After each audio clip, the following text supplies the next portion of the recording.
A value is a standard that people use to assess themselves and others. It is a belief about what is worthwhile or important for well-being. We will continue with part 2 of the cultural sensitivity or cultural competence lesson. Each culture has a value system that dictates behavior directly or indirectly by setting norms and teaching that those norms are right. Health beliefs and practices tend to reflect a culture's value system. Nurses must understand a patient's value system to foster health promotion. We're going to discuss Anglo-American and other cultural values. Personal control versus fate. Change versus tradition. Time versus human interaction. Human equality versus hierarchy, rank, and status. Individualism versus group welfare. Self-help versus cooperation. Competition versus cooperation. Future versus past orientation. Action versus being oriented. Informality versus formality. Directness versus indirectness. Practicality versus idealism. And materialism versus spiritualism. Geiger and David Heiser in 2008 identified 6 cultural phenomena that vary among cultural groups and affect healthcare. We're going to discuss all 6, starting with environmental control. Some cultures believe that they are the masters over nature. Some believe they are subject to nature, and others believe that they are in harmony with nature. Let's look at mastery over nature. They have the belief that one can overcome the natural forces of nature. They anticipate good results from medicine or surgery. Caucasians are likely to subscribe to this view. Now let's look at the subject to nature. They have a belief that one has little control over what happens. They may not be compliant with treatments. African Americans and Mexican Americans are most likely to follow this view. Now we'll discuss harmony with nature. Their belief is that illness represents disharmony. They rely on naturalistic remedies because they view medications seen as only relieving symptoms. Asians and American Indians are more likely to subscribe to this view.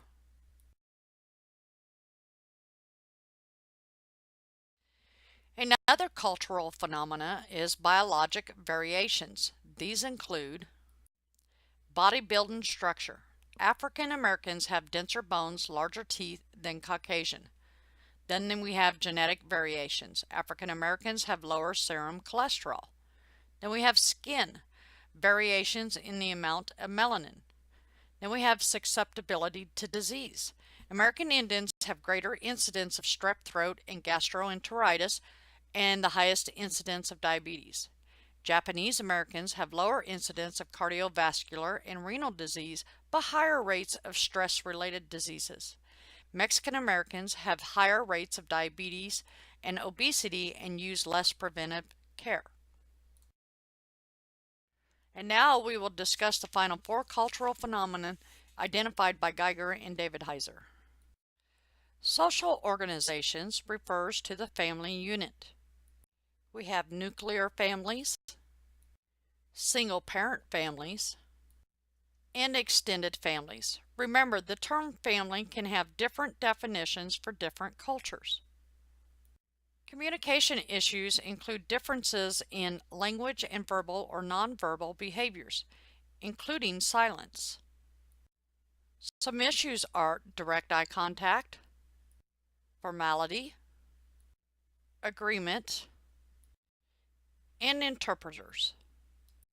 Space refers to people's attitudes and comfort level regarding personal space. Vast cultural differences in comfort level are associated with distance between individuals. For examples, Asians believe touching strangers is inappropriate. Mexican Americans tend to be comfortable with less space. Time is the view of present-oriented. They live in the moment. They tend to not plan ahead. Past-oriented. Focus on memories of the past. Future-oriented. They are concerned with long-range goals and current practices that can be utilized now to prevent future complications. The difference in time orientation can lead to difficulties for the professional in the work setting. One must consider their own time cultural and that of the patient to provide quality health care that promotes compliance.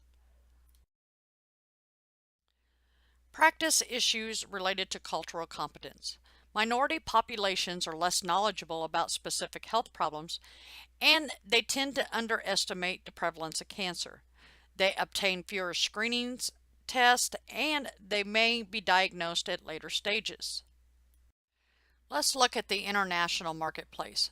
Nurses are engaging in clinical practice, education, research, administration, and consultation in hundreds of countries. There is no one organization that provides leadership to these nurses. So issues related to international marketplace, you not only have issues with standardized care, but you run into cultural competency. Research, you want to do research because individual behavior responses to normal life processes are not the same, such as pregnancy, birth, death, or human growth and development. Nurses can make a difference in the health outcomes of people all over the world. That is why cultural competence is a required quality for the nursing profession. Professional journals are devoted to cultural issues. These are the Journal of Transcultural Nursing, Western Journal of Medicine, Cross-Cultural Issues, Journal of Cultural Diversity, Journal of Multicultural Nursing, International Journal of Nursing Studies, International Nursing Review, and Journal of Holistic Nursing.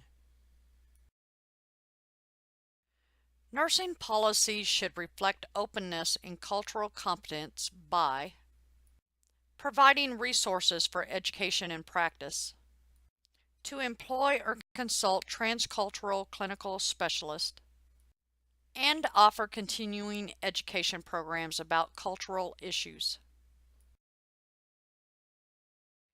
Now I'm going to discuss the recommended standards for the culturally and linguistically appropriate healthcare services, also known as CLAS, C-L-A-S. Standards include to promote and support attitudes, behaviors, knowledge, and skills, provide a comprehensive management strategy to address, plan, and implement, to recruit, retain, and promote culturally competent staff, require and arrange ongoing cultural education, provide clients access to bilingual staff, inform of rights to interpreter service, translate and make available patient education material and signage, ensure appropriate interpreter services, ensure that primary language and race or ethnicity are incorporated into the organization's management information system, collect and use appropriate data and assess needs and resources of the community, ongoing self-assessment of cultural competence, develop procedures to address cross-cultural ethical and legal conflicts, and prepare an annual progress report related to CLAS, C-L-A-S. The cultural self-assessment is the first step to becoming a culturally sensitive and competent healthcare provider. Identify your own values, attitudes, and beliefs. Cultural client assessment is when you need to identify the client's beliefs, values, and attitudes for adaptation, neutrality, or maladaptive in relation to nursing intervention and treatment needs. Then you need to do a cultural client nutrition assessment. This will identify the patient's definition of food, and it's important for healthy nutrition. And then you need to look at cultural beliefs about sickness and cures. Some cultures believe in regards to sickness differs. What we may not consider as an illness, another culture may consider it a serious illness. Okay, now I'm going to provide you with some examples, and bear with me while I try to pronounce these terms. We have mal-ojo or mal-ojo. This is the evil eye. This is illness that is caused by excessive attention from a stranger.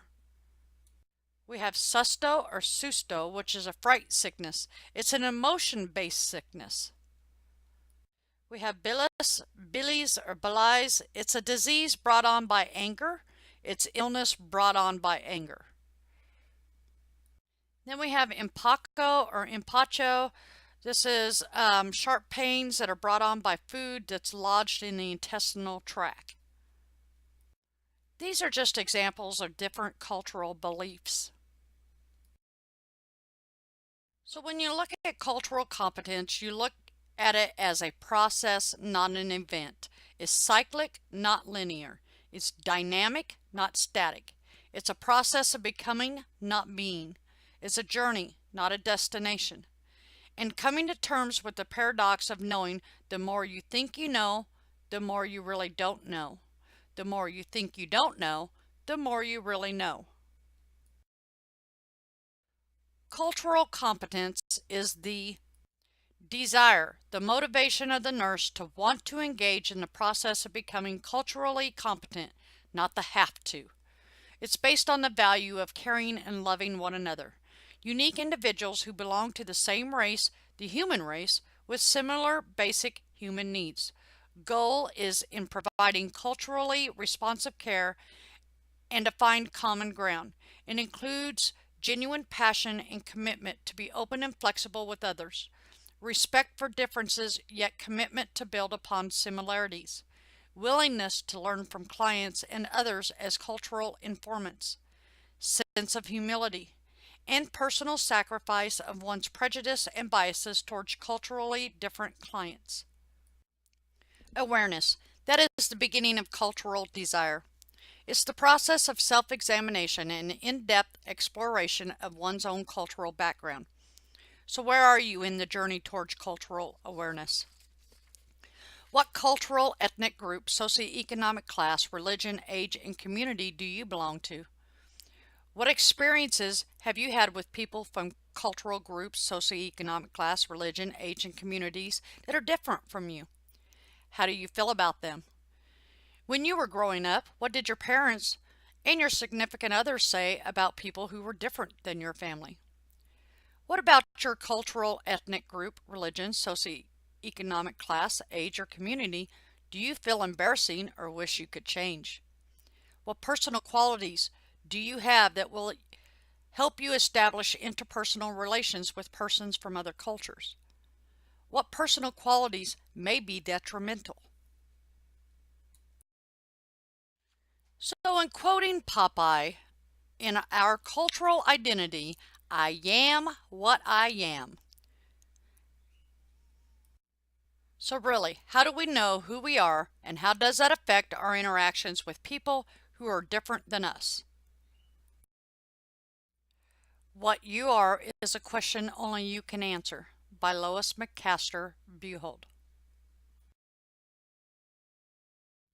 This concludes part 2 of Cultural Sensitivity. If you have any questions related to course content, contact the instructor.